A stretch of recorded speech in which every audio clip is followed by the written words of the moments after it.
యొక్క వాక్య భావనకు మనం వెళదాం.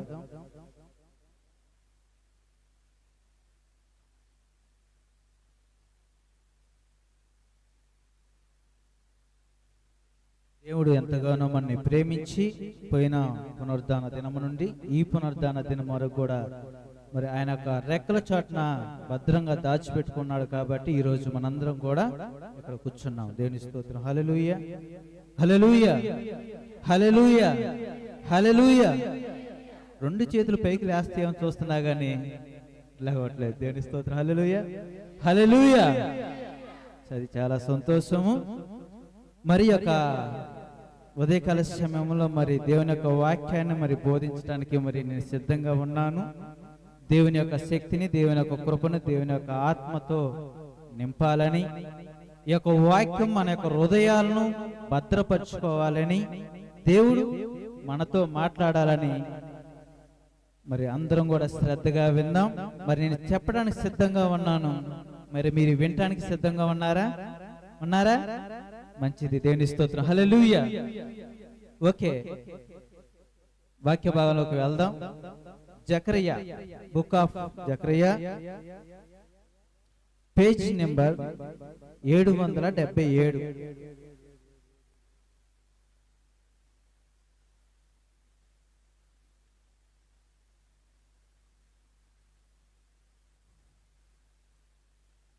దయచేసి మరి చదువుకున్న అది ఎవరన్నా ఉంటే మరి దేవుని యొక్క వాక్యాన్ని మరి చదివి వినిపించాల్సిందిగా నేను మనవి చేస్తున్నాను.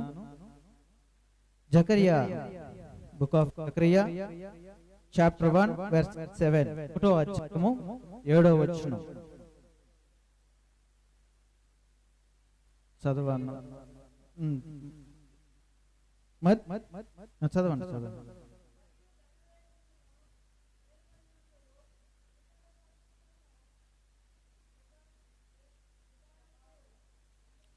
నేను చదువుతాను వినండి. మరి నేను చదువుతాను వినండి. మరియు దర్యావేషు ఏలుబడి యందు 2వ సంవత్సరము సేబాటు అను 11వ నెల 24వ దినమున యెహోవా వాక్కు ప్రవక్తయు ఇద్దోకు పుట్టిన బెరెక్య కుమారుడైన జకర్యాకు ప్రత్యక్షమై ఇలాగూ సెలవిచ్చెను. దేవుని స్తోత్రం. హల్లెలూయా. దొరికిందమ్మా? 777 పేజీ నెంబర్. ఓకే, సరే, జాగ్రత్తగా వినాలి. శ్రద్ధగా వినలేదనుకోండి కొద్ది కష్టం ఇది ఒక వాక్యం వినాలంటే. దేవుని స్తోత్రం. హల్లెలూయా. అయితే ఇక్కడ ఈ యొక్క 1వ అధ్యాయం మొత్తం కూడా 1 నుంచి 6 వచనాల వరకు ఏం చూపిస్తుందంటే పశ్చాత్తాపానికి ఒక ప్రబోధం అని తెలియజేస్తుంది. రెండోది 1వ అధ్యాయంలో 7 నుంచి దాకా ఏం చూపిస్తుందంటే దేవుని దూతలు వాటి యొక్క దర్శనం. ఏంటంటే యొక్క దూతలు వాటి దర్శనం. దేవుని స్తోత్రం. మూడవది ఏంటంటే 1వ అధ్యాయంలో 18 నుంచి 21 దాకా ఏం చూపిస్తుందంటే యూదుల యొక్క భద్రత మరియు వారి యొక్క శత్రువుల యొక్క నాశనము చూపిస్తుంది. దేవుని స్తోత్రం. హల్లెలూయా. అయితే వీటన్ని మనకి కాదు కానీ 7 నుంచి 21 దాకా మనం ఈ యొక్క ఉదయకాల శ్రమలో మనం ధ్యానించుకుందాం. దేవుని స్తోత్రం. హల్లెలూయా. మొట్టమొదటిది ఏంటంటే దర్యావేషు ఏలుబడి యందు 2వ సంవత్సరము సేబాటు అను 11వ నెల 24వ దినమున యెహోవా వాక్కు ప్రవక్తయు ఇద్దోకు పుట్టిన బెరెక్య కుమారుడైన జకరియా. ఎవరంటే ఈ యొక్క జకరియా ఎవరు? బెరెక్య కుమారుడు. దేవుని స్తోత్రం. హల్లెలూయా, హల్లెలూయా. అయితే ఇక్కడ మనం చూసుకునేది ఏంటంటే మనం ఎప్పుడు కూడా ప్రేమ, సహనం లేదా పాపం గురించి లేదా క్షమాపణ గురించి లేదా ఓర్పు, సహనం ఇలాంటివి మనం ఎప్పుడు కూడా తెలుసుకుంటాం దేవుని యొక్క వాక్యంలో. అవునా కాదండి? అవునా కదా? అయితే నిన్న సాయంత్రకాల సమయంలో నేను ఇక్కడ కూర్చొని వాక్యం ప్రిపేర్ అవ్వడానికి ఇక్కడికి వచ్చాను. నిన్న సాయంత్రకాల సమయంలో కొద్ది నిమిషాలు ప్రార్థన చేస్తున్నప్పుడు ఒక యూట్యూబ్లో ఒక ఏమొచ్చింది, ఒక మెసేజ్ వచ్చింది. అంటే దాంట్లో దర్శనం గురించి ఉంది. ఆయన చెబుతూ ఉన్నాడు షార్ట్ మెసేజ్. అయితే ఒక ఆలోచన కలిగింది నాకు కూడా, ఓహో అయితే దర్శనం గురించి చెబుదామని ఒక ఆలోచన కలిగింది. ఎప్పుడు ఇదే చెబుతున్నాం కదా, కొత్తగా ఒక దర్శనం గురించి కూడా, ఒక దర్శనంలో ఏమున్నాయో తెలుసుకుందామని ఒక ఆలోచన కలిగింది. దేవుని స్తోత్రం, హల్లెలూయా. అయితే ఇక్కడ మనం చూసినట్లయితే ఏమంటున్నాడు, దర్యావేషు అనే, ఎవరైనా దర్యావేషు అనే వ్యక్తి, మీ సమాధానం ఎప్పితేనే నాకు ఎదరికి వెళ్ళిపోతా, లేకపోతే నేను చెబుతుంది మీకు అర్థం కావట్లేదు అనుకుంటాను. దేవుని స్తోత్రం, హల్లెలూయా. ఈ దర్యావేషు అనే వ్యక్తి ఎవరంటే రాజు. ఎవరండి? రాజు. ఇక్కడ ఏం చేశాడంటే, ఆయన ఒక ప్రాంతాన్ని లేదా ఒక దేశాన్ని పరిపాలిస్తున్నప్పుడు, ఒక దేశానికి రాజు అయినా, ఎవరైనా రాజు. ఆ రాజు పేరు ఏం పేరంటే దర్యావేషు. దేవుని స్తోత్రం, హల్లెలూయా. అతను చేస్తూ ఉన్నప్పుడు, అనగా పరిపాలిస్తూ ఉన్నప్పుడు 2వ సంవత్సరమున, ఎప్పుడంటే అండి 2వ సంవత్సరమున. మన పరిపాలన ఎన్ని సంవత్సరాలు ఎక్కడ మనకి? 5 years. Good, okay. 5 సంవత్సరాలు మనకి రాజకీయ నాయకులను ఎన్నుకున్న తర్వాత 5 సంవత్సరాలు వారి యొక్క పరిధిలో ఉంటారు. అలాగే ఈ దర్యావేషు అనే రాజు కూడా ఆ యొక్క దేశాన్ని పరిపాలిస్తూ ఉన్నప్పుడు, ఆయన పరిపాలిస్తూ ఉండగా 2వ సంవత్సరమున, దేవుని స్తోత్రం, హల్లెలూయా. అయితే 2వ సంవత్సరమున సేబాటు అనగా మార్చి నెల, అక్కడ సేబాటు అనగా ఏంటండి? మార్చి నెల. అయితే 11వ నెల 24వ దినమున, దేవుని స్తోత్రం, హల్లెలూయా.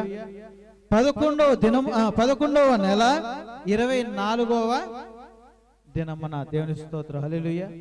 ఎవరికి వచ్చిందంటే జకర్యాకు ఒక దర్శనం వచ్చింది. దేవుని స్తోత్రం, హల్లెలూయా. ఈ దర్శనము నిజమంటారా అబద్ధం అంటారండి? చెప్పాలి.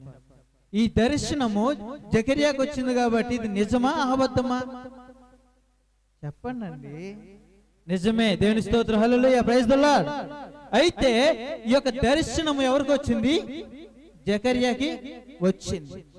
జకర్యాకి వచ్చినటువంటి దర్శనాల మొత్తంలో కూడా, అనగా ఆయనకి ఎన్ని దర్శనాలు వచ్చాయంటే మొత్తం 8 దర్శనాలు వచ్చాయి. ఎన్ని? 8. దేవుని స్తోత్రం, హల్లెలూయా. ఈ 8 దర్శనాల్లో కూడా మొట్టమొదటి దర్శనం ఏంటంటే ఈ దర్శనమే. ఇప్పుడు ఏంటంటే మనం చెప్పుకున్నటువంటి దర్శనమే మొట్టమొదట దర్శనం. దేవుని స్తోత్రం, హల్లెలూయా, హల్లెలూయా. దాని కింద చూసుకున్నట్లయితే 8వ వచనం, అందరు మైక్ కొద్దిగా చదవరా.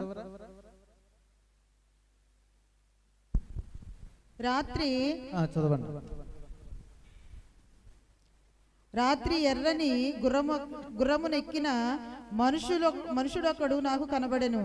అతడు లోయలోనున్న గొంజి చెట్లను నిలబడి ఉండగా అతని వెనుక ఎర్రని గుర్రములను చుక్కలుగా గుర్రములను, తెల్లని గుర్రములను కనబడెను.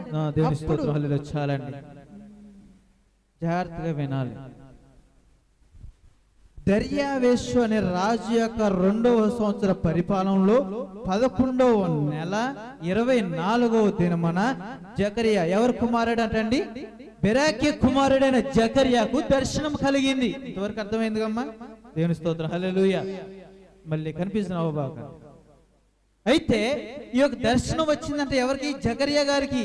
ఏ దర్శనం వచ్చిందంటే అక్కడ రాత్రి ఎర్ర గుర్రము, ఒక నిమిషం అండి. ఇంగ్లీష్ బైబిల్లో చూసినట్లయితే దీనికంటే ఏమన్నదంటే రాత్రి ఎర్రని గుర్రము కంటే ఒక మాట ఉంటది అక్కడ, నేను ఐ సీ బై నైట్. ఏంటండి? I see by night. నేను ఒక రాత్రి అంటే ఐ అనగా నేను, నేనంటే ఎవరు ఇక్కడ? ఎవరు? జకర్యా. దేవుని స్తోత్రం, హల్లెలూయా. అయితే అర్థమవుతుంది అన్నమాట. దేవుని స్తోత్రం, హల్లెలూయా. అయితే జకర్యా గారికి దర్శనం వచ్చింది అక్కడ రాత్రి. చదవన్నమ్మా. రాత్రి ఎర్రని గుర్రమునెక్కిన మనుషుడొకడు నాకు కనబడెను. అతడు లోయలోనున్న గొంజి చెట్లలో నిలబడి ఉండగా అతని వెనుక ఎర్రని గుర్రములను చుక్కల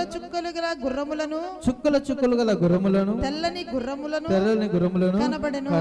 దేవుని స్తోత్రం. హల్లెలూయా. దర్శనాలు మనకు కూడా అనేకమైన దర్శనాలు వస్తాయా రాయమండి? వస్తాయా రా దర్శనాలు? దేవుని స్తోత్రం. హల్లెలూయా. దర్శనాలు వస్తాయి. ఈ దర్శనాలు జకరియా గారికి కూడా ఈ దర్శనం వచ్చింది. మొట్టమొదటి దర్శనం ఆయనకు వచ్చినటువంటి 8 దర్శనాల్లో మొట్టమొదటి దర్శనం ఏంటంటే ఇదే. మనకి కొన్ని దర్శనాలు వస్తాయి కొన్నిసార్లు. ఆ దర్శనాలు వచ్చినప్పుడు మనకి అర్థం కావు. నేను అర్థమవుతాయా? చెప్పాలి. అర్థమవుతాయండి? అర్థం అవ్వ. అయితే ఉదయం లేచిన తర్వాత మనం ఆలోచిస్తాం, ఒకసారి వెనక్కెళ్ళి ఏంది రాత్రి దర్శనం వచ్చింది కదా, ఏంటి ఆ దర్శనం అని అర్థం కాక కన్ఫ్యూజన్లో. నిజమైన భక్తులు లేదా నిజమైన విశ్వాసులు ఎవరైనా ఉంటే, దేవా రాత్రి నాకు దర్శనం ఇచ్చావు, ఆ దర్శనం ఏంటి నాకు అర్థం కాలేదని మరి మోకాళ్ళ దండేసి నువ్వు ప్రార్థన చేస్తావు. ప్రార్థన చేసినప్పుడు ఆ దర్శనం ఏంటో మరలా నీకు తెలియపరుస్తారు. అవునా కాదండి? Amen. Praise the lord. Okay. అయితే జకరియా గారు అంటే ఈ యొక్క దర్శనం కలిగింది ఆయనకి. ఏందా రాత్రి ఏంది, ఈ గుర్రాలు ఏంది, తెల్లని గుర్రం ఒకటి ఉంది, ఎర్రని గుర్రం ఒకటి ఉంది, ఇంకోటి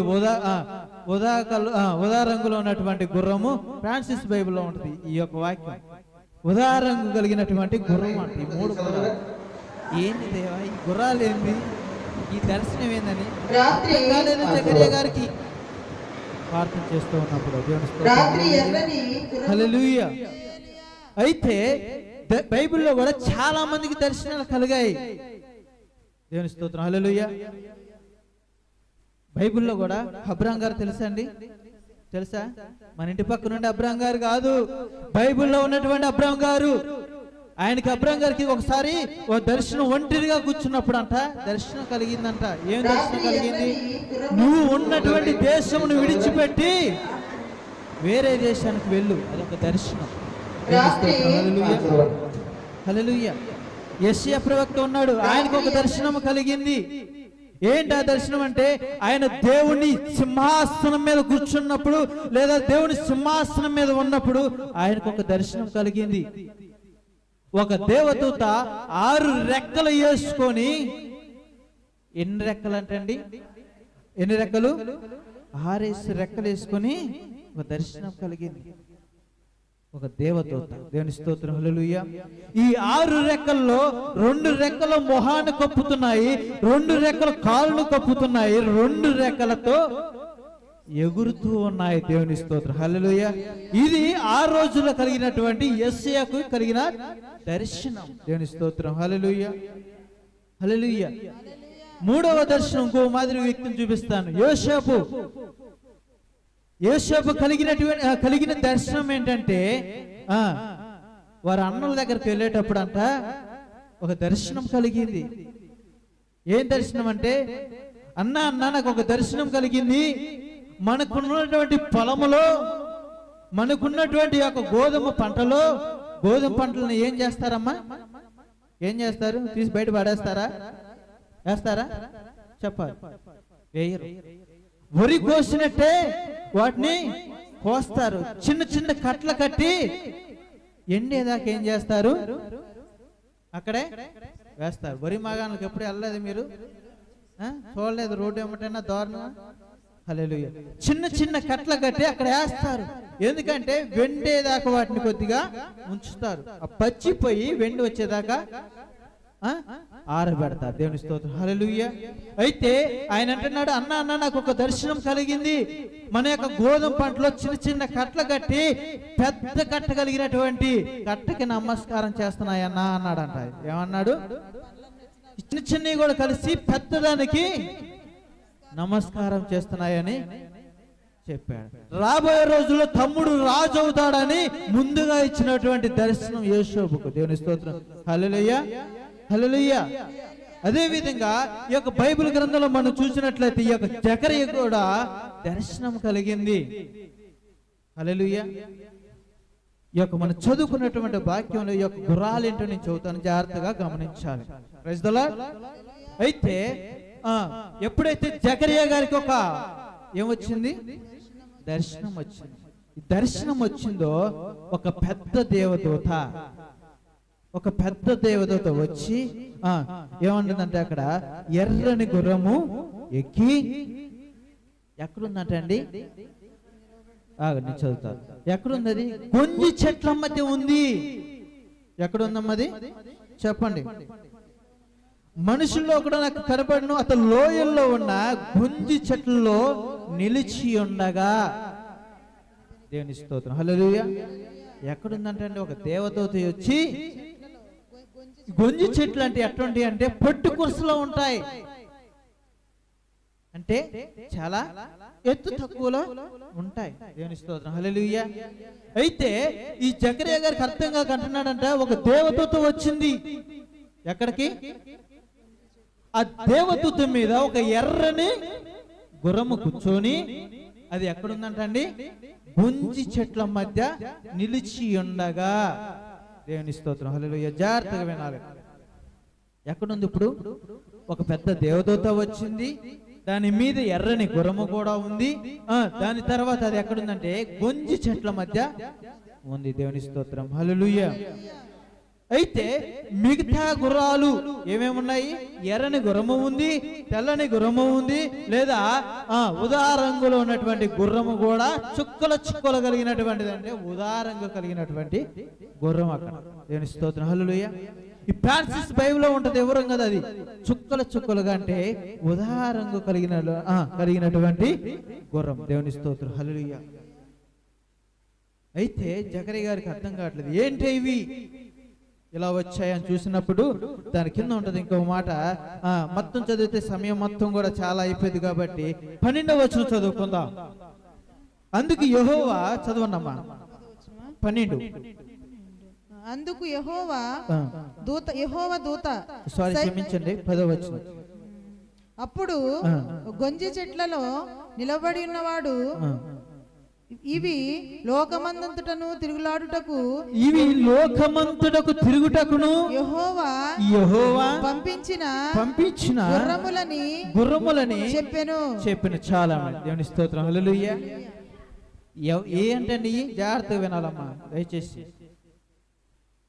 తెల్లని గుర్రము, ఎర్రని గుర్రము, ఉదా రంగు చుక్కలు కలిగినటువంటి గుర్రము ఎక్కడ పంపించారు? ఎవరు పంపించారు?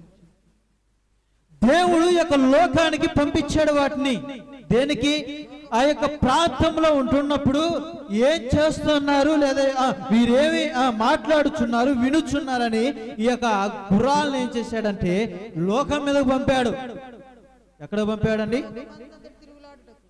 లోకమంతటా కూడా సంచారించుటకు, తిరుగుటకు ఎవరు పంపించారండి? అక్కడ యెహోవా పంపించాడు. దేవుని స్తోత్రం, హల్లెలూయా, హల్లెలూయా.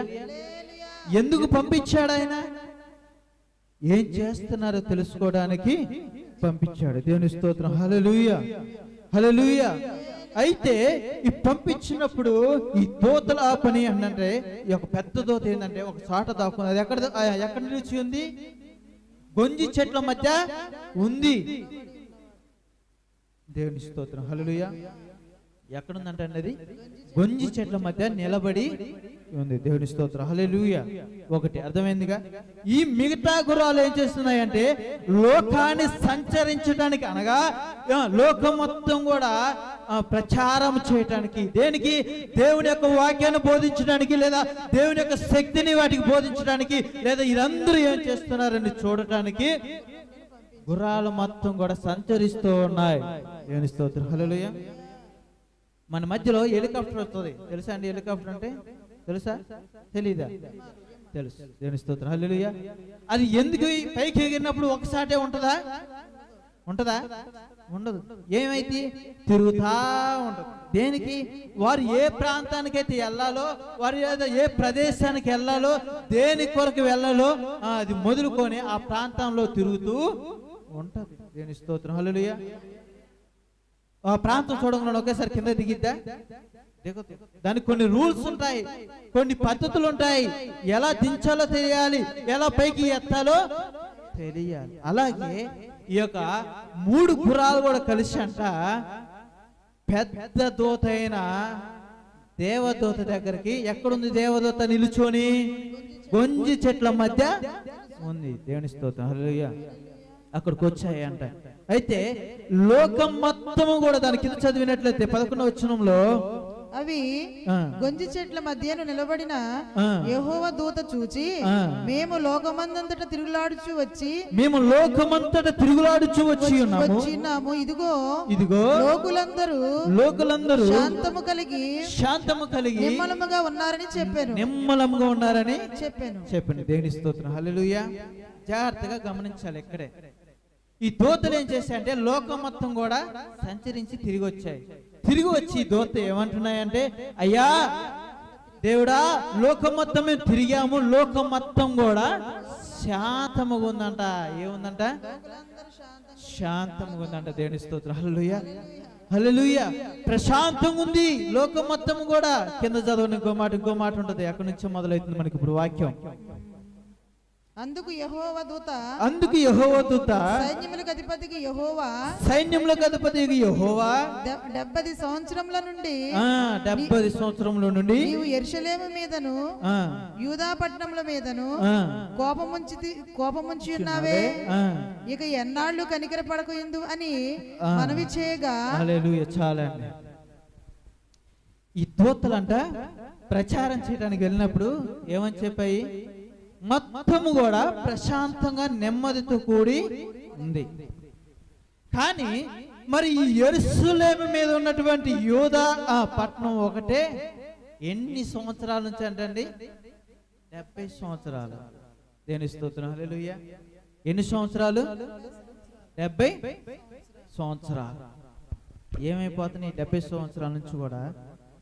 దేవుడు కోపం ఉంచాడు. ఈ యొక్క 70 సంవత్సరాల నుంచి కూడా ఈ యొక్క ఇశ్రాయేల్ యొక్క ప్రాంతం మీద కోపము ఉంచాడు.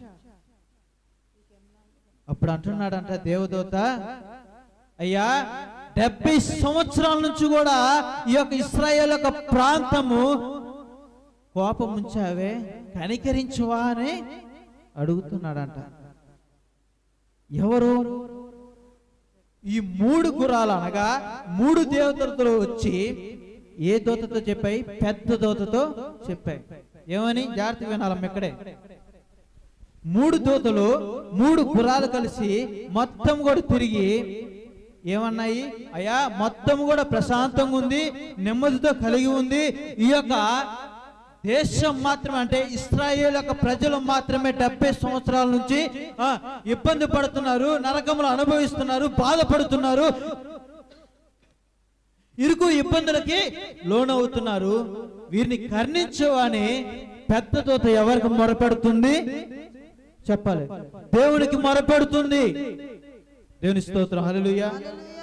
ఎప్పుడైతే ఈ యొక్క దేవుని దూత మొరపెడుతూ ఉందో దేవుడు అంటున్నాడు ఇంకో మాట కూడా చూడండి. 14వ వచనం లాస్ట్ చదవండి అమ్మా. నేను యెరూషలేము విషయంలోను సియోను విషయంలోను అధిక శక్తి కలిగి ఉన్నాను. దేవుని స్తోత్రం, హల్లెలూయా. అంటే ఇశ్రాయేలు ప్రజల మీద నాకు కోపం లేదని, ప్రేమ లేదని కాదమ్మా. ఇంకో రీతిలో కామెంటరీలో చూసినట్లయితే ఈ యొక్క వాక్యానికి నేను అధిక ప్రేమ కలిగి ఉన్నాను. మిగతా దేశాల మొత్తం మీద కన్నా కూడా జాగ్రత్తగా వినాలమ్మా. ఎవరి మీద ప్రేమ కలిగి ఉన్నాడంటే ఈ యొక్క ఇశ్రాయేలు ప్రజల మీదే అధికమైన ప్రేమ కలిగి ఉన్నాను అంటాడు. దేవుని స్తోత్రం, హల్లెలూయా. మరి ఎంత ప్రేమ కలిగినటువంటి వాడు ఇశ్రాయేలు ప్రజలను మరి ఎందుకు విడిపించలేదు?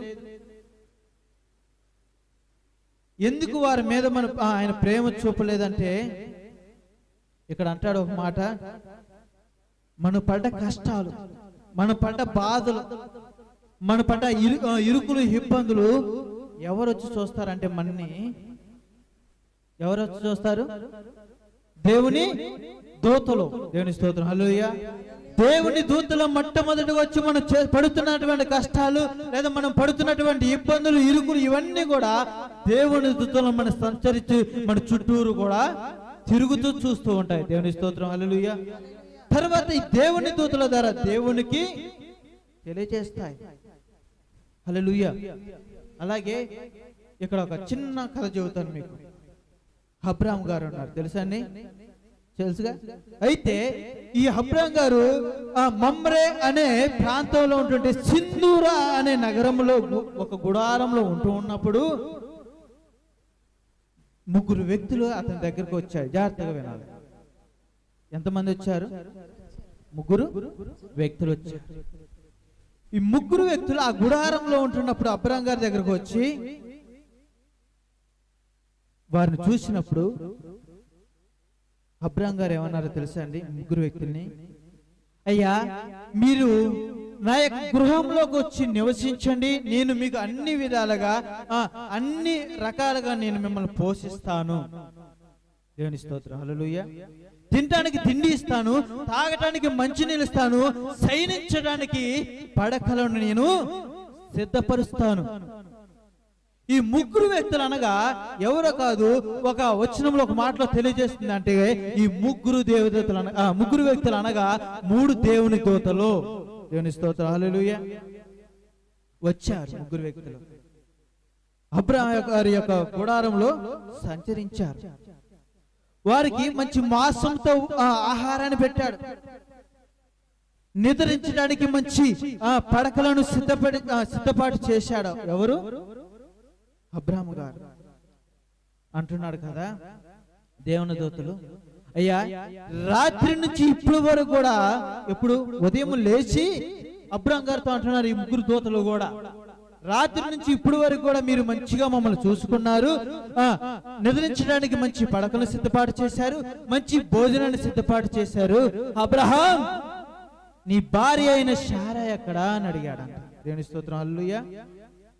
ఎవరు? ఈ దేవుని దూతలు దేవుని కుమారులు ఏమన్నారంటే నీ భార్య అయిన శారా ఎక్కడయ్యా అని అడగగా ఏమన్నాడు తెలుసు? అయ్యా నా భార్య శారా గుడారంలో ఉందయ్యా అని చెప్పాడంట. ఎవరు? అబ్రహాం గారు. దేవుని స్తోత్రం, హల్లెలూయా. అయితే ఈ దూతలు ఏం చేశాయంటే ఈ ముగ్గురు అబ్రహాముకి ప్రవచనం ఇచ్చారు, దర్శనం ఇచ్చారు. అయ్యా ఇదే రోజున ఇదే సంవత్సరం నాటికి నీ యొక్క భార్య పన్నంటి బిడ్డని కలిగిద్ది అని ఏం చేశాడంటే ఆశీర్వదించి వెళుతున్నారు. ఎవరు? దేవుని దూతలు. స్తోత్రం, హల్లెలూయా. అయితే ఈ యొక్క ఆశీర్వాదించి వెళుతున్నప్పుడు కొద్ది దూరం వెళ్ళారంట ఈ ముగ్గురు కూడా, అనగా దేవదూతలు కొద్దిగా ఎదురుకి వెళ్ళారు. వాళ్ళకి ఒక ఆలోచన కలిగింది. ఏమని ఆలోచన కలిగింది? అబ్రహాం మంచివాడే, మంచి వినయం కలిగిన వాడు, మంచి నిదానం కలిగినటువంటి వాడు. ఈ యొక్క మాట చెప్పిపోదాం అయ్యా. ఏమందంట? ఈ యొక్క మాట చెప్పిపోదాం అనిపిస్తుంది. ఏ ఒక్క మాట? వాళ్ళకి ఒక దర్శనం కలుగుతుంది, ఒక ప్రవచనం కలుగుతుంది. ఈ యొక్క మాట చెప్పిపోతానయ్యా అని అక్కడ దాకా వెళ్ళిన దేవదూతలు ఏం చేశారంటే మరలా అబ్రహాం గారి దగ్గరికి వచ్చారు. దేవుని స్తోత్రం, హల్లెలూయా. అబ్రహామా నేను ఒక సీక్రెట్ చెబుతాను మీకు, ఇది ఎవరికి చెప్పమా. అబ్రహాం గారు అంటున్నారు ఏంటి అది? ఏంటి ఆ సీక్రెట్ అంటే ఈ ముగ్గురు దూతలు కలిపి చెబుతున్నాడంట, రేపు ఉదయమున అనగా ఇవాళ రాత్రి మొదలుకొని రేపు ఉదయం అంటే రేపు తెల్లార్చామున సోదొమ గోమొర పట్టణములను నేను అగ్నిలో కాల్చివేయబోచున్నాను. దేవుని స్తోత్రం, హల్లెలూయా. ఏం దర్శనం అండి, ఏం ప్రవచనం అది? ఎందుకంటే రేపు ఏమి జరుగుతుందో తెలియకుండా ముందుగానే తెలిసినటువంటి దేవుడు ఎవరికి తెలియజేశాడంటే అబ్రహాముకు తెలియజేశాడు. రేపేం జరిగితో మనకు తెలియదు, రేపు మనం ఏమైపోతామో తెలియదు, కానీ దేవుడు రేపు జరగబోయేది కూడా ఎవరికి చెప్పాడు? ఇక్కడ అబ్రహాంకి చెప్పాడు. దేవుని స్తోత్రం, hallelujah. Praise the lord, praise the lord. అయితే అబ్రాం గారు ఏం చేశాడంటే భయం వేసింది. మరి ఒకని వల్ల దేశం మొత్తం పాడవుట ఇష్టమా? ఇష్టమైతండి. ఒకని వల్ల ఒకని కుటుంబం మొత్తం కూడా నాశనం అవుతుందంటే బాధ కలిగిద్దా కలగదా? కలిగిద్ది. దేవుని స్తోత్రం, హల్లెలూయా. అయితే అబ్రాం గారు ప్రార్థన చేసి దేవునికి మోకాలు దండేసి ప్రార్థన చేయటం ప్రారంభించాడంట. ఎవరికి? దేవునికి. అయ్యా, వారిలో ఒక 100 మంది ఉన్నా గాని మరి దేశాన్ని నాశనం చేస్తావా అని అడుగుతున్నాడంట. ఎవరు? అబ్రాం గారు. ఎవరిని? దేవుని. అయ్యా, 100 మంది ఉంటే నాశనం చేయవు కదా అని సాగిలపడి ప్రార్థన చేస్తున్నాడు. దేవుడు అంటున్నాడు, అయ్యా చేయనయ్యా అంటున్నాడు. ఈ 100 మంది కూడా లేరయ్యా, కనీసం 50 మంది ఉన్నా గానీ ఈ యొక్క దేశాన్ని నాశనం చేయవు కానీ అబ్రాం గారు దేవుడిని అడుగుతూ ఉన్నాడు. చేయనయ్యా అంటున్నాడు. చేస్తారా అంటున్నాడు. ఎవరు? దేవుడు. 50 మంది నీతి మంతులు మంచోళ్ళు ఉన్నా కానీ చేస్తారామని దేవుడు అడుగుతున్నాడు. అబ్రాం ఏమన్నాడు తెలుసు? లేరయ్యా, కనీసం 40 మంది ఉన్నా కానీ దేశాన్ని నాశనం చేయవు కదయ్యా, కాపాడతావా అని అడుగుతున్నాడంట. లేరు. అయ్యా, కనీసం 30 మంది ఉన్నా కానీ యొక్క దేశాన్ని కాపాడుతావా అని అడుగుతున్నాడు. కాపాడుతా కానీ చేస్తారామంటున్నాడు. లేరు. అయ్యా, నా మీద కోపపడొద్దు, నా మీద ఆశపడొద్దు, 20 మంది కూడా లేరయ్యా. లాస్ట్ అంటున్నాడు అబ్రాము, అయ్యా నా మీద కోపడబాకు, నా మీద విసిగించుకోకు, నేను ఇలా అడుగుతున్నాను, నువ్వు బాధపడబాకయ్యా, కనీసం 10 మంది ఉన్నా గాని నశింప చేయవు కదా ఈ యొక్క దేశాన్ని అడుగుతున్నాడు. దేవుని స్తోత్రం, హల్లెలూయా, హల్లెలూయా. లేరు. నీతిమంతులు ఎవరు లేరు ఆ దేశంలో, మంచి వాళ్ళు ఎవరు లేరు ఆ దేశంలో. అయితే ఈ యొక్క సందర్భంలో నేను ఒక మాట చెబుతాను. మన ఇంట్లో ఒక కుమారుడు ఉన్నాడు అనుకోండి, మన మాట వినట్లేదు, మనం చెప్పిన పని చేయట్లేదు, అతను చదువుకోరంటే చదువుకోవట్లేదు, మెకానిక్ నేర్చుకోరంటే నేర్చుకోవట్లేదు, ఏమైనా పని చేయరా అంటే ఆ పని కూడా నేను చేయను అన్నాడు. అప్పుడు తల్లిదండ్రులు ఏం చేస్తామంటే, ఏం చేస్తాము చెప్పాలి. తల్లిదండ్రులు ఏం చేస్తారు? వీడు ఎంత చెప్పినా వినడు, వీడికి ఎంత నచ్చ చెప్పినా వీడు మన మాట వినడు కాబట్టి వీడిని మన భాషలో ఏం చేస్తామంటే గాలికి వదిలేస్తాం. మన భాషలో ఏం చేస్తాం? వీడిని గాలికి వదిలేస్తాం. దేనికి గాలికి వదిలేస్తాము?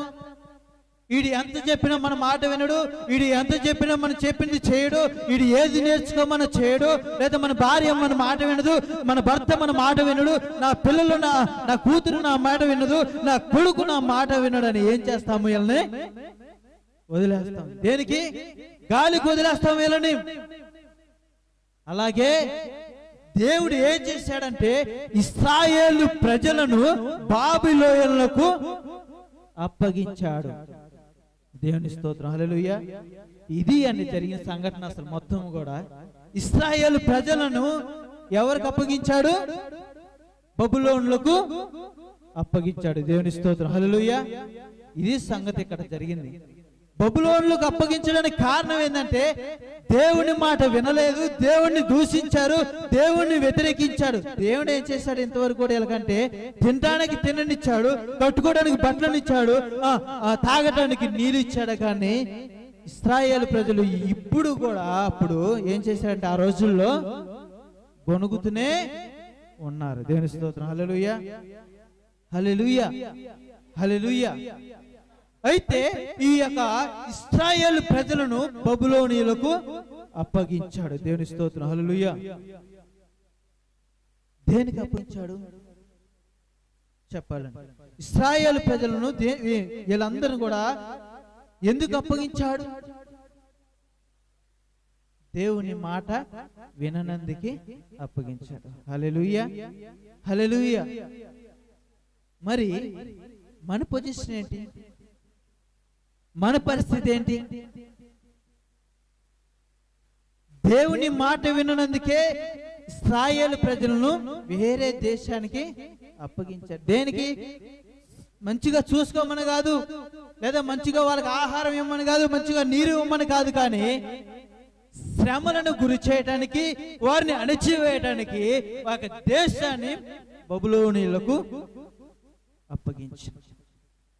ఈరోజు మనం కూడా దేవుని మాట వినటానికి కాకపోతే, దేవుని మాట వినట్లేదేమో, దేవుని యొక్క మాటను మనం నిరాకరిస్తున్నావేమో, మనని ఎవరికి అప్పగిస్తాడు ఈరోజు? చెప్పాలి. పక్కన ఉన్న పాకిస్తాన్కి అప్పగిస్తాడా, లేకపోతే శ్రీలంకకు అప్పు చెబుతాడా? ఎవరికి అప్పు చెబుతాడు చెప్పండి అండి. అపవాది చేతికి అప్పగిస్తాడు. దేవుని స్తోత్రం, హల్లెలూయా. ఒకవేళ అపవాది చేతి కనుక మనం దొరికాము అనుకోండి, ఇక ఎలాగుంటది? కోతికి కొబ్బరి చెప్ప దొరికినట్టే. కోతికి పద్దాక కొబ్బరి చెప్ప దొరకదండి. దొరికిద్దా? దొరకదు. దొరికినప్పుడు దాని ఆట చూడాలి మనం. అబ్బా భలే విచిత్రంగా ఉంటది. అలాగే మనం కూడా సైతాన్ని కనుక, అపవాదికి మనం దొరికామనుకోండి, మనం ఏం చేస్తుంది? ఫుట్బాల్ ఆడుకుంటది. దేవుని స్తోత్రం, హల్లెలూయా. ఫుట్బాల్ ఆడుకున్నారండి ఎప్పుడన్నా? ఆడటం చూసారా? ఇటు దంతే అక్కడ పోయింది, అటు దంతే ఇటు పడింది. ఇక దేవునికి దొరకనిది, మన్ని దొరకనిచ్చిద్దా? దొరకనిది. దేవుని స్తోత్రం, హల్లెలూయా.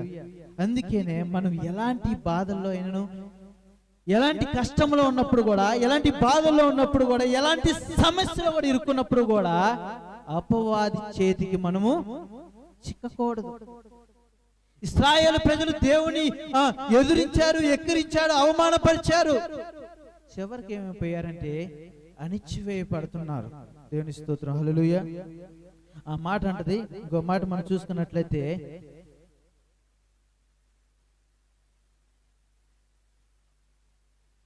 జకర్యా గ్రంథం 1వ అధ్యాయం 18వ వచనం. అప్పుడు నేను తేరి చూడగా 4 కొమ్ములు కనబడెను. ఇవి ఏమిటని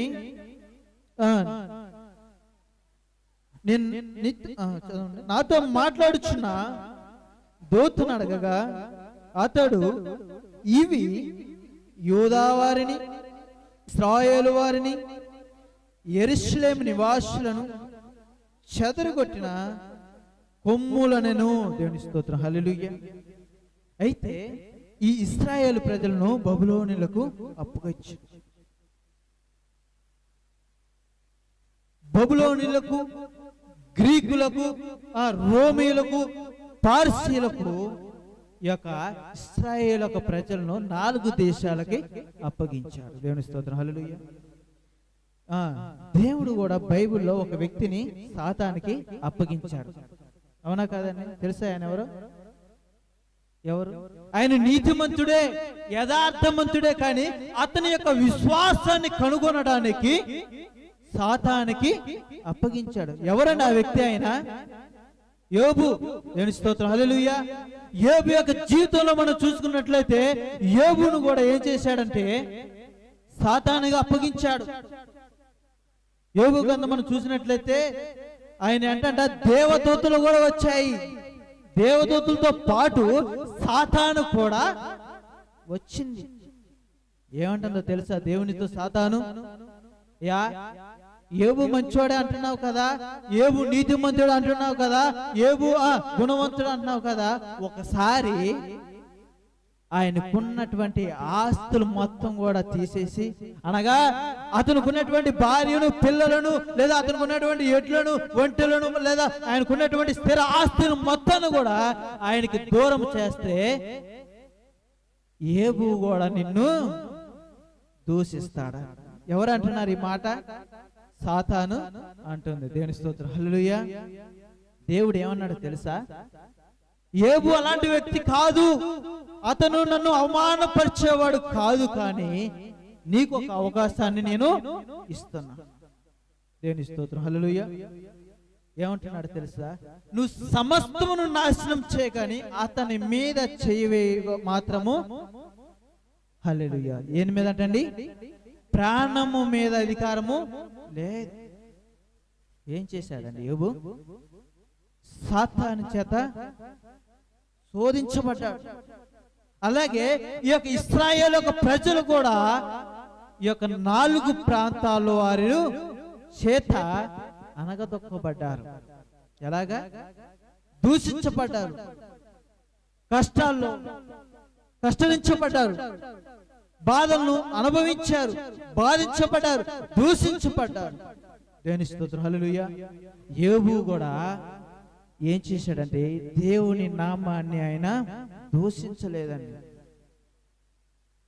ఏమైతే పోగొట్టుకున్నాడో మొత్తం కూడా 100 అంతుల ఆశీర్వాదము కలిగింది. దేవుని స్తోత్రం, హల్లెలూయా. అయితే ఇక్కడ మనం చదువుకున్నటువంటి భాగంలో అప్పుడు నేను తేరి చూడగా 4 కొమ్ములు కనబడెను. ఎన్ని కొమ్ములు కనబడ్డాయి అంటండి? 4 కొమ్ములు. దేవుని స్తోత్రం, హల్లెలూయా. ఈ 4 కొమ్ములు అంటే ఏంటంటే నేను చెబుతాను, జాగ్రత్తగా వినండి. మొట్టమొదటిది ఎవరికి అప్పు చెప్పాడు ఇశ్రాయేలు ప్రజలను? బబులోను దేశస్థులు. దేవుని స్తోత్రం, హల్లెలూయా. మొట్టమొదటి బబులోను దేశస్థులు, రెండోది పార్సీయులు, మూడోది గ్రీకులు, 4వది రోమీయులు. దేవుని స్తోత్రం, హల్లెలూయా.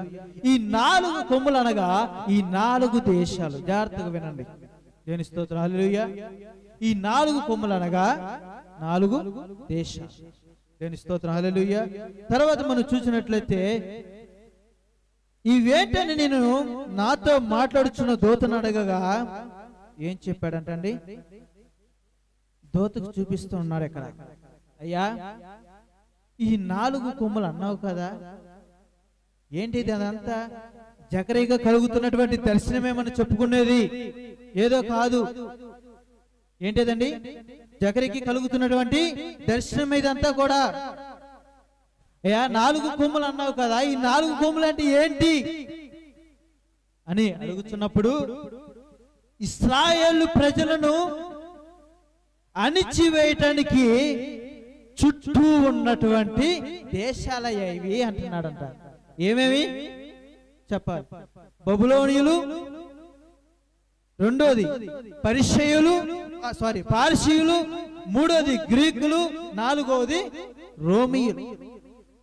ఇవే దేశాలు. 4 కొమ్ములు అనగా 4 దేశాలు. దేవుని స్తోత్రం, హల్లెలూయా. అయితే ఇక్కడ అంటున్నాడు ఈ 4 దేశాల మీద 4 ప్రవక్తలను దేవుడు పంపించాడు. ఎవరంటే వారు ఫస్ట్ ఇర్మియా, రెండవది అగ్గాయి, మూడవది హెజ్రా, 4వది జకర్యా. ఎవరిని పంపించారు? 4 ప్రవక్తలను పంపించాడు. ఏమంటున్నారు తెలుసా? 4 ప్రవక్తలు కూడా. ఇర్మియా ప్రవక్త అంటున్నాడు ఇశ్రాయేలు ప్రజల దగ్గరికి వెళ్ళి, అయ్యా నువ్వు ఇంతవరకు కూడా నువ్వు బాధపడుతున్నావు, భయపడొద్దు, దేవుడని యెహోవా మీకు ఉన్నాడు, ఈయన నూతన యెరూషలేమును కట్టించి మీ అందరూ కూడా ఆ నూతన యెరూషలేములో ఉంచుతా అని చెబుతున్నాడు. అగ్గా ఏమంటున్నాడు తెలుసా? మీరు ఎప్పుడు కూడా భయపడకండి, మీకు ఒక కొత్త ఇల్లు కట్టించుకొని ఈ యొక్క కొత్త ఇంటిలో మీరందరూ కూడా ఉంచుతానని చెబుతున్నాడు. దేవుని స్తోత్రం, హల్లెలూయా. జకర్యాతో ఏమంటున్నాడు తెలుసా అండి? జకర్యా నువ్వు వెళ్ళి ఇశ్రాయేలు ప్రజలకు చెప్పు. ఏమంటున్నాడు తెలుసా? మారు మనసు లేనటువంటి ఇశ్రాయేలు ప్రజలకు నువ్వు వెళ్ళి మారు మనసు పొందమని చెప్పి వారికి నేను ఒక నూతనమైన ఇల్లు కట్టించి వీరందరిని కూడా ఒక నూతనమైన గృహంలో పెట్టి ప్రశాంతంగా నెమ్మదితో వీరికి ప్రశాంతత కలగజేస్తున్నానని ఏం చెబుతున్నాడంట? జకర్యాతో చెబుతున్నాడు. దేవుని స్తోత్రం, హల్లెలూయా, హల్లెలూయా. ఇంకా ముందుకెళ్ళి మనం చూడగా 20వ వచనం, యెహోవా ఏంటని ఒకసారి చెప్పండి. 4 కంసాలను నాకు కనపరచగా. దేవుని స్తోత్రం, హల్లెలూయా. చాలండి. ఇందాక మనం ఏం చూసాము? ఎన్ని కొమ్ములు? 4 కొమ్ములు చూసాం. ఇక్కడ ఎవరిని చూస్తున్నాము? చదవండి. దాని ముందు కూడా ఉంటుంది, కంసాల ముందు కూడా ఉంటుంది. ఎంతమంది వాళ్ళు? 4 కంసాలు. దేవుని స్తోత్రం, హల్లెలూయా. 4 కొమ్ములను కలిగి ఉన్నాయి, 4 కంసాలను కనపరిచాను. దేవుని స్తోత్రం, హల్లెలూయా. ఫస్ట్ జకర్యా మళ్ళా నేను ఒకసారి చెబుతున్నా జాగ్రత్తగా. జకర్యా కలిగిన దర్శనం దేవదూతలను కలిగి ఉన్నప్పుడు అక్కడ 3 గుర్రాలు కనపడ్డాయి. అదేనా కాదండి? 3 గుర్రాలు కనపడ్డాయి. 3 గుర్రాల నుంచి కూడా చెప్పాను. రెండవది ఏంటంటే, రెండవ దర్శనం ఇది. 4 కొమ్ములు, 4 కంశాలు. దేవుని స్తోత్రం. ఇది రెండవ దర్శనం. దేవుని స్తోత్రం. హల్లెలూయా. ఈ రెండవ దర్శనంలో 4 కొమ్ములు అనగా 4 దేశాలు చెప్పాను. ఏంటంటే దేశాలు చెప్పండి. 4 దేశాలు ఏంటయ్యి చెప్పండి. ఇప్పుడే కానీ చెప్పింది. బబులోని దేశము. రెండోది బారేసుకున్నారా? ఏం బారేసుకున్నారు? ఏం బారేసుకున్నారు? డబ్బులు బారేసుకున్నారు. ఎక్కడ ఉన్నా డబ్బులు బారేసుకుంటే ఏం చేస్తాం? చుట్టూ తిరిగి ఎవరు కాకపోడకుండా వెనక జేబులో ఏం చేస్తాము? చూస్తున్నారేమో ఏం చేస్తాం? అటు ఇటు ఎడదోత్తం. దేవుని స్తోత్రం. హల్లెలూయా. పారసీయులు రెండవది, మూడవది గ్రీకులు, 4వది రోమియులు. ఈ 4 కొమ్ములు అనగా 4 కంశాలను తెచ్చారు. కంశాలు అంటే ఎవరి ఇల్లు? దేవుని స్తోత్రం. హల్లెలూయా. కొమ్ముల గురించి చెప్పుకుందాం, కంశాల గురించి కూడా మనం చెప్పుకొని ముగించుకుందాం ఈ యొక్క వాక్యాన్ని. కంశాలు అంటే ఎవరు చెప్పండి? దేవుని స్తోత్రం. హల్లెలూయా. కంశాలు అంటే లోహముతో కూడినటువంటి పనులను నిర్మించేవారు. ఇంకో మాట చెప్పాను, ఈ కంశాల కంటే ఇంకో ఫ్రాన్సిస్ బైబిల్లో మనం చూసుకున్నట్లయితే, కామెంటరీలోకి మనం వెళ్ళినట్టయితే కమ్మరులు. ఎవరంటే? కుమ్మరిలు కాదండి. కుమ్మరులు అంటే కొండలను తయారు చేసేవాడు. కమ్మరి అంటే ఎవరు? వడ్రంగి పని చేసేవాళ్ళు. దేవుని స్తోత్రం. హల్లెలూయా. ఎవరంటండి ఇక కంశాలు అంటే? వడ్రంగి పని చేసేవారు. దేవుని స్తోత్రం. హల్లెలూయా. అయితే ఇక్కడ ఏమంటున్నాడంటే ఒక ఇశ్రాయేలు ప్రజలతో, మీరందరూ కూడా ఏమైపోయారు? అణిచివేయబడ్డారు. ఎవరి చేత? 4 దేశాల వాళ్ళ చేత, ఈ యొక్క 4 పనివారి చేత ఈ యొక్క ప్రాంతంలో అణిచివేయబడ్డారు. కాబట్టి దేవుడు ఏం చేసిందో తెలిసిందండి. ఇక్కడ ఇశ్రాయేలు ప్రజలను అణిచివేయటానికి ఎవరిని పంపించిండు? బబులోనీయులను పంపించిండు. అవునా కాదండి? అయితే ఈ బబులోనీయులతో పాటు చుట్టూ ఉన్నటువంటి 4 దేశాలను కూడా అణిచివేయి, వేధించు, తొక్కివేయాలని అని ఏం చేశాడు? శపించాడు దేవుడు. దేవుడు ప్రేమ కలిగినటువంటి దేవుడు అండి. దేనికి వీళ్ళందరిని కూడా పంపించాడంటే, వారు ఇకనైనా వారు మారతారేమని పంపించాడు. వేయించాడు. మరలా బాధ కలిగి దేవుడికి తెలుసండి. ఇందాక మనం చదువుకున్నాం కదా, 14 వచ్చిన లాస్ట్ వచనంలో, అధిక శక్తి కలిగి ఉన్నాను. ఎవరి మీద? ఇశ్రాయేలు ప్రజల మీద అధికమైన ప్రేమను నేను కలిగి ఉన్నాను. మరి బాధపడుతుంటే మరి దేవుడు ఊకుంటాడండి? ఊకో. అందుకని ఏం చేశాడంటే ఈ 4 కంశాలను కూడా మరలా పంపించాడు. దేనికి? అయ్యా, ఇంతకాలం కూడా నేను ఈ యొక్క ప్రాంతాన్ని వేయమన్నాను. ఈ యొక్క 4 దేశాలను కూడా నేను పంపించి, ఈ 4 దేశాలు అందరూ కూడా ఇశ్రాయేలు ప్రజలను అణిచివేశారు, అణగదొక్కారు, ఇబ్బందులు పెట్టారు, అన్నిటి కూడా నాశనం చేశారు. మీరు వెళ్ళి ఏం చేయమంటున్నారు? మరలా చెప్పండి. మరలా బాగుపరచు. దేవుని స్తోత్రం. హల్లెలూయా. హల్లెలూయా. అయితే దాని కింద మాకు కూడా ఉంటుంది ఇంకోటి, 21 వచనం, మీరేమి చేయబోతున్నారు నేను అడిగినందుకు ఆయన, ఎవడును తల ఎత్తకుండా యూదా వారిని చెదరగొట్టిన కొమ్ములు ఇవే. ఏంటండి? బబులోనీయులు, పార్షీయులు, రోమీయులు, గ్రీకులే. ఎవరు కొమ్ములు చెదరగొట్టాయంట? కొమ్ములు యూదా వారిని అనగా ఇశ్రాయేలు యొక్క ప్రాంతాన్ని చెదరగొట్టడానికి వచ్చినటువంటి కొమ్ములు వీరే. దేవుని స్తోత్రం. హల్లెలూయా. అయితే దేవుడు కొన్నిసార్లు మన యొక్క జీవితంలో చేస్తూ ఉంటాడు. నేను ముందుకు వెళ్తున్నాను, కొద్దిగా సమయం ఉంది కాబట్టి. ఇశ్రాయేలు ప్రజలను ఈ ప్రాంతాలందరూ కూడా అణిచివేశారు, అణగదొక్కారు. ఈ రోజు ఎవరు అణగదొక్కారంటే బబులోను యొక్క దేశం ప్రజలు ఇశ్రాయేలు యొక్క ప్రజలను అణిచివేశారు. వారు దేవుణ్ణి నమ్ముకున్నటువంటి వారు కాదు, వారు లేదా దేవుని గురించి తెలుసుకున్నటువంటి వ్యక్తులు కాదు. వీరెవరంటే విగ్రహారాధన చేసేవారు. ఎవరిల్లు? అన్యులు, విగ్రహారాధన చేసేటటువంటి వారు.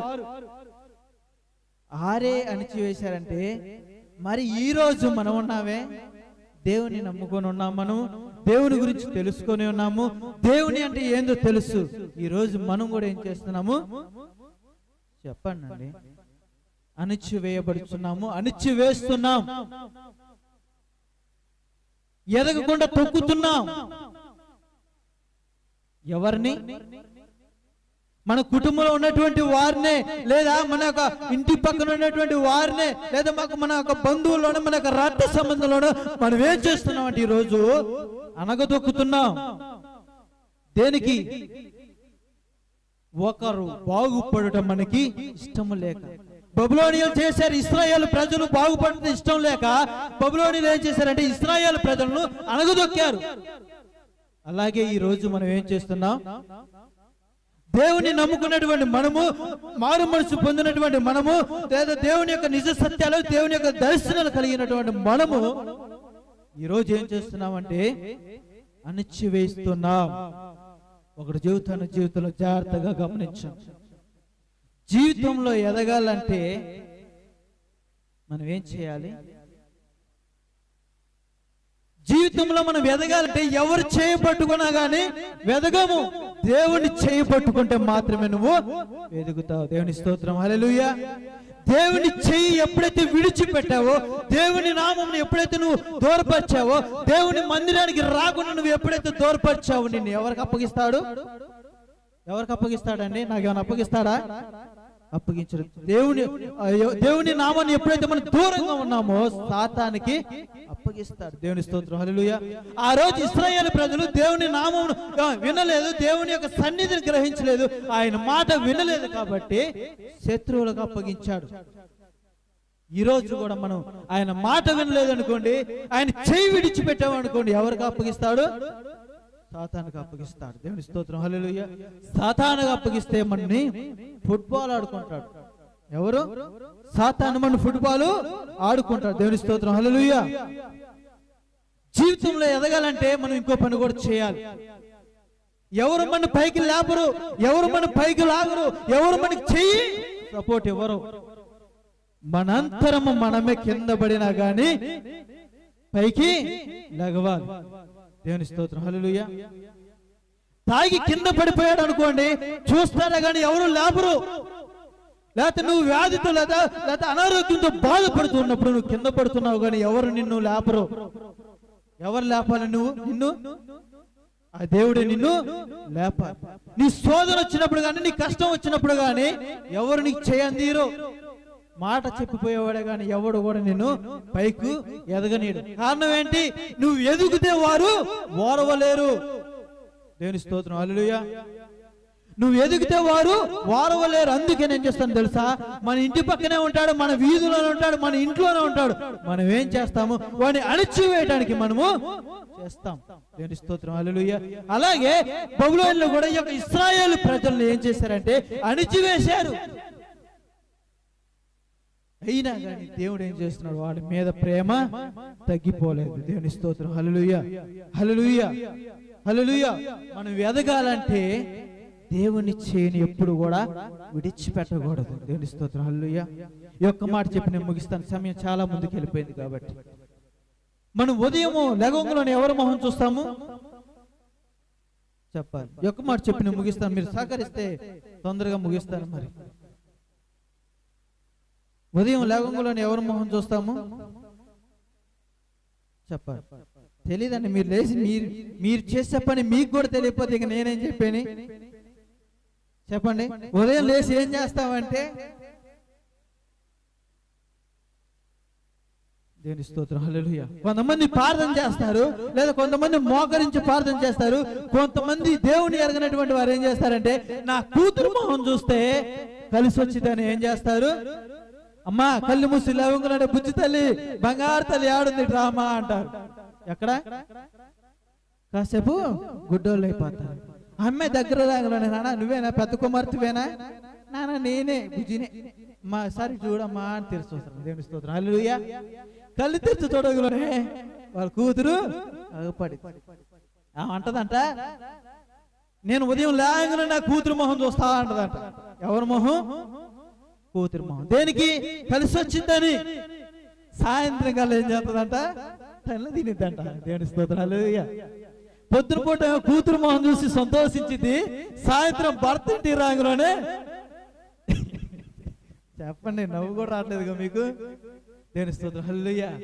ఉదయం లేవగానే కూతురు మొహం చూసి సాయంత్రం ఇంటికి రాగానే భర్త చేత తల్లి తింటదట. దేవుని స్తోత్రం, హల్లెలూయా. అలా కాదు, దేవుడు అణిచివేయలేదు. దేవుడి యొక్క నామాన్ని మనం చూసుకున్నట్లయితే దేవుడు చేపలు పట్టేవారిని కూడా పైకి లేపాడా? లేపలేదండి? చేపలు పట్టి చాలా లేపలేదా పైకి? ఆయన నాయకులను ఎంచుకున్నాడా? ఎంచుకోలేదా? ఎందుకు నాకు చేపలు కంపు కొడుతుంది, నీ శ్వాసన వస్తుందని పక్కకి తోసివేయలేదు. ఈ రోజు మనం ఏం చేస్తున్నాం? మన ఇంటి పక్కనోడు బాగుపడితే వారంలో, ఇంటి పక్కనోడు ఇల్లు మీద ఇల్లు కడితే బాగుపడలేవు, మన సంఘంలో ఉన్నటువంటి బిడ్డలు అభివృద్ధి చెందితే బాధపడలేము, ఏం చేయం? వారవలేము. తగ్గించుకునే గుణం మనకి లేదు. దేవుడు చేపలు పట్టేవాడిని ఇశ్రాయేలు యొక్క ప్రజలకు, ఇశ్రాయేలు యొక్క ప్రాంతానికి నాయకులుగా ఎంచుకొనబడ్డాడు. ఈ రోజు నువ్వు కూడా అదే చేసినట్లయితే నిన్ను నన్ను కూడా ఆయన యొక్క రాజ్యమున నాయకుడుగా ఎంచుకుంటాడు. కొన్నిసార్లు మనం ఆలోచిస్తూ ఉంటాము, బాగుపడితే బాగలేదు, వామ్మ వాళ్ళు ఇంకా మనకన్నా కింద ఉండాలి, వాడు మన సంఘము కాదు, వాడు మన కులము కాదు, వాడు మన కులంలో ఉన్నటువంటి వాడు కాదు, మన ఇంటి పక్కన కాదు అని ఏం చేస్తామంటే పుషింగ్ ద డౌన్, కిందకి అణిచివేస్తాం. దేవుడు అలా చేయలేదండి. ఇశ్రాయేలు ప్రజలను కూడా ఏం చేశాడు? దేవుని యొక్క నామంలో వాళ్ళని పైకి లేపాడు. దేవుని స్తోత్రం, హల్లెలూయా. సూర్యుడు తెలుసు కదా, ఉదయం లేవగానే సూర్యుడు వస్తాడు. మనకు కొన్ని ఇల్లు అడ్డం ఉంటాయి, చెట్లు అడ్డం ఉంటాయి, లేకపోతే మేఘాలు అడ్డం వస్తాయి, కానీ సూర్యకాంతి రావటం ఆపలేదు. దేనికంటే దేవుడు ఇచ్చినటువంటి పౌరుషం అది ఆయనకి. ఎవరికి? సూర్యుడు ఆగమంటే సూర్యుడు ఉదయించడం ఆపుతాడా? ఆపడు. ఆపండి ఒకసారి చేపెడతా, ఆగితా? ఆగదు. చేయి కాలిన తర్వాత కూడా తీసి చూస్తాం. ఈ రోజు ఈ యొక్క లోకంలో, ఈ యొక్క సంఘాల్లో లేదా ఈ యొక్క ప్రాంతంలో నివసిస్తున్నప్పుడు ఉదయం లేచినప్పటి నుంచి మన చుట్టూ మంచి వాళ్ళు ఉంటారు, చెడ్డవారు ఉంటారు. దేవుని స్తోత్రం, హల్లెలూయా. అయితే జకరికి కలిగిన యొక్క దర్శనాలు మొత్తం కూడా ఏం చేశాడంటే అణిచివేయబడినటువంటి అందరిని కూడా తిరిగి మళ్ళా పునర్జన్మ ఇచ్చాడు. దేవుని స్తోత్రం, హల్లెలూయా. మొట్టమొదటిగా దర్శనం కలిగినప్పుడు గుర్రాలాగా పడ్డాయి, తర్వాత కొమ్ములాగా పడ్డాయి, తర్వాత కంసాలిలు కమ్మరివారు పడ్డారు. దేనికి ఇవన్నీ అంటే ఇశ్రాయేలు యొక్క ప్రాంతంలో వారి గురించే. ఎందుకంటే వారు దేవుని మాటకి వ్యతిరేకించారు. ఈ యొక్క లోకంలో, యొక్క భూమి మీద మనం చూసినప్పుడు, మనతో పాటు మనం బయటకు వెళ్ళినప్పుడు చూస్తూ ఉంటాం, మనతో పాటు మంచి వాళ్ళు ఉంటారు, చెడ్డ వాళ్ళు ఉంటారు. మంచి వాళ్ళ మీదే సూర్యుడు ఉదయిస్తాడా? చెప్పాలి. దేవుని స్తోత్రం, హల్లెలూయా. అందరి మీద ఉదయిస్తాడు. మంచి వాళ్ళ మీదను ఉదయిస్తాడు, చెడ్డ వాళ్ళ మీద కూడా ఉదయిస్తాడు. మరి దేవుడు కూడా అనుకోవచ్చుగా, ఈడు చెడ్డవాడు, ఈడి మీద ఎందుకు చీకటి ఉంచుతాడా? దేవుడు ఎప్పుడు కూడా నిన్న నేడు రేపు కూడా ఏకరీతిగా కలిగినటువంటి దేవుడు మనందరినీ కూడా ఏక మనసు కలవారే ఉంచుతాడు. దేవుని స్తోత్రం, హల్లెలూయా. దేవుడు మనందరిని కూడా ఒకే విధంగా మంచిగా చూస్తున్నాడు, కానీ మనమే ఆయన్ని చూస్తున్నావా? చూడట్లేదు. దేనికంటే ఇదే ఇశ్రాయేలు ప్రజలకు పట్టిన గతే మనకి పట్టింది ఈ రోజు. దేవుని స్తోత్రం, హల్లెలూయా. వారిని దేశాల వారి చేత అణిచివేయబడ్డాడు. మన్నేం చేస్తున్నాడంటే దేని చేత అణిచివేయబడుచున్నాడు? ఇప్పుడు మన్ని చెప్పండి అమ్మ. ఇప్పుడు దాకా వాక్యం లాస్ట్కి వచ్చేసరికి మళ్ళీ నిద్ర తెప్పిస్తారు. బబులోను చేత అణిచివేయబడ్డారు. రోమేలు, గ్రీకులు వాళ్ళందరూ కూడా ఇశ్రాయేల్ ప్రాంతాన్ని అణిచివేశాయి. ఈ రోజు మన్ని అణిచివేస్తుంది ఏంటేది? అపవాది. ఏంటేది? అపవాది. దేవుని స్తోత్రం, హల్లెలూయా. ఒక్క మాట ముగించి నేను ముగిస్తాను. ఇక కొన్నిసార్లు మనం ఆలోచించినప్పుడు మన యొక్క పరిస్థితులను బట్టి దేవుని దూతలు ఏ విధంగా అయితే ఆయన దగ్గరకు వచ్చి దర్శనం ఇచ్చాయో, అలాగే మన యొక్క జీవితంలో కూడా కొన్నిసార్లు దేవుని సేవకులైనటువంటి దేవుని సేవకులు, దేవుని పరిచారకులు, దేవుని విశ్వాసులు కొన్నిసార్లు మన యొక్క గృహాల్లోకి వస్తూ ఉన్నప్పుడు అనగా మనము పాపంలో కొట్టుతున్నప్పుడు, లేదా మనం పాపంలో జీవిస్తున్నప్పుడు, లేదా మనము సాతాను శక్తులతో బాధపడుతూ ఉన్నప్పుడు, లేదా అవమానాలతో బాధపడుతున్నప్పుడు, నిందలతో మోయిస్తున్నప్పుడు, దేవుని సేవకులు ఎప్పుడైతే మన యొక్క కుటుంబాల్లో అడుగు పెట్టారో ఇవన్నీ కూడా ఏమైపోతాయి? లయమై పోతాయి. అబ్రహాం అడుగుతున్నాడు దేవుణ్ణి, అయ్యా ఒక్కరన్నా 100 మంది నుంచి ఎంతమందికి వచ్చాడండి? 10 మందికి వచ్చాడు.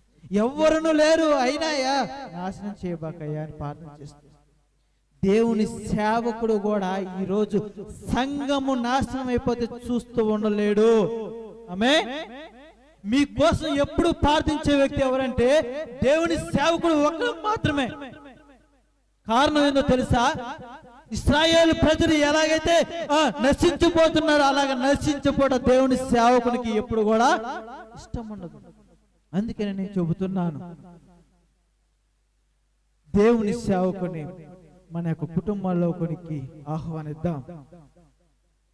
ఎప్పుడైతే మన యొక్క కుటుంబంలో ఆరాధించుకుంటామో దేవుని సేవకుల చేత, దేవుని సంఘం చేత ఎప్పుడైతే మనం ప్రార్థన చేస్తామో అప్పుడు దేవుడు మన పట్ల ఏం చేస్తాడు? అద్భుత కార్యాలు చేస్తాడు. దేవుని స్తోత్రం. హల్లెలూయా. కళ్ళు మూసుకుందాం. ఎవరు కూడా మౌనంగా దేవుని సేవకుడు నీ యొక్క గృహంలోకి వచ్చినట్టయితే దేవుడు వచ్చినట్టే. జాగ్రత్తగా వినండి, ప్రార్థన చేయి.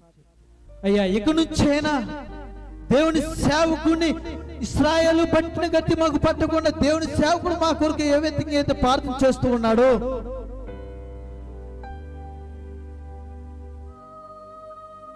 దేవుడు ఈ యొక్క ఉదయ కలశం, మధ్యాహ్న కలశం, దేవుని దూతలు,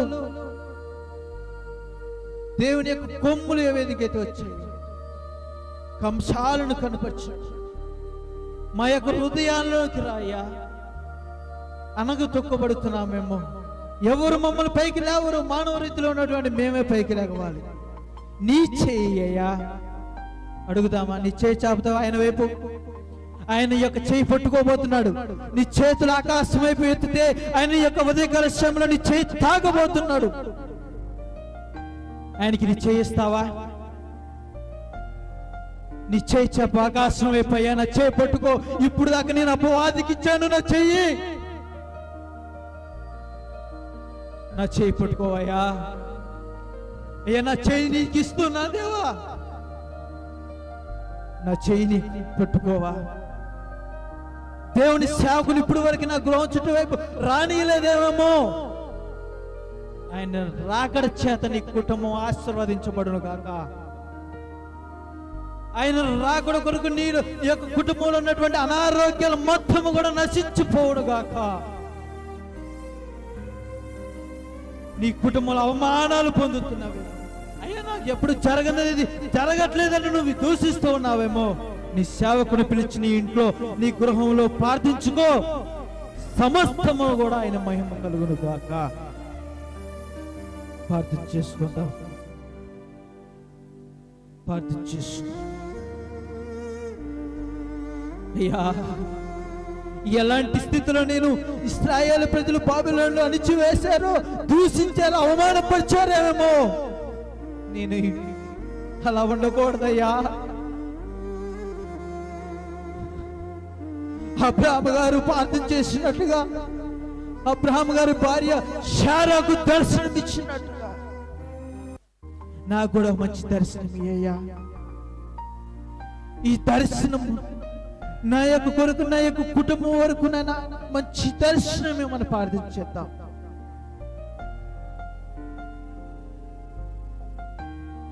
సోదమ గోమర పట్టణాన్ని అగ్నిలో పడవేయటానికి మంచి దానికంటే ముందుగానే అబ్రాహాం గారికి దర్శనం ఇచ్చాడు. జకరియా గారికి అనేకమైన దర్శనాలు ఇచ్చాడు. ప్రార్థించేద్దామా? నా యొక్క జీవితంలో కూడా ఎలాంటి దర్శనాన్ని మీరు ఇవ్వబోతున్నారో దర్శనాన్ని నాకు అనుగ్రహించమని ప్రార్థించు. ఇశ్రాయేలు ప్రజలు దూషించబడినట్టుగా దూషించవద్దయ్యా. మరి ఇప్పటి వరకు మేము నా పక్కింటి వారు, నా సంఘంలో ఉన్నటువంటి నా కులము నా మతం అని దూషించాను. ఇక నుంచి నేను వారందరూ కూడా దూషించినయ్యా, ప్రార్థన చేద్దాం.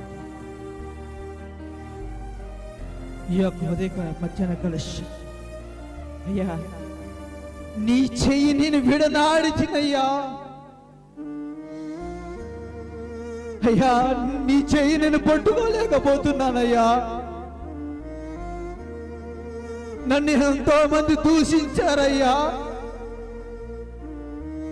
నన్ను ఎంతో మంది అవమానపరిచారు, నా బిడ్డను అవమానపరిచారయ్యా, నా కుమారుని అవమానపరిచారయ్యా, నా కూతురుని అవమానపరిచారయ్యా. నా యొక్క కుటుంబంలోకి నువ్వు రావా, నా యొక్క జీవితంలోకి రావా అని ప్రార్థించి ఏడు, కన్నీరు కాచు.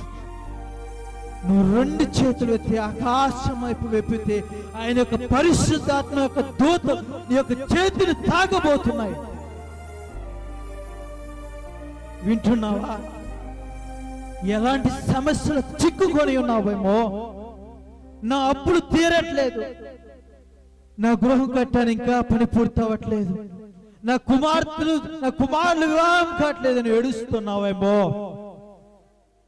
నీ చేయి చాపడుగు, గొప్ప కార్యాలు ఈ యొక్క మధ్యాహ్న కార్యక్రమంలో జరగబోచుగాక. ఆమేన్. Thank you lord. అందరూ కూడా నేర్చి నిలబడదాం.